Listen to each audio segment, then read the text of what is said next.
Assalamu alaikum guys. Today's topic is spectroscopy, the branch of physics which deals with the study of interaction between matter and electromagnetic radiation is called spectroscopy. The spectroscopy is originated through the study of visible light dispersed by the prism. Types of spectrum. The spectroscopic data is often represented by a spectrum. The spectrum generally three types called continuous spectrum, band spectrum, and line spectrum or discrete spectrum.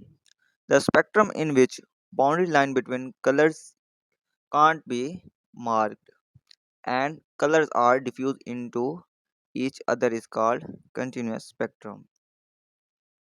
The spectrum of black body and spectrum of rainbow are the example of continuous spectrum.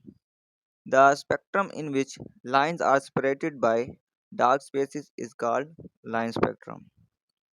The atomic spectra are example of discrete or line spectrum. The molecular spectra are the example of band spectra.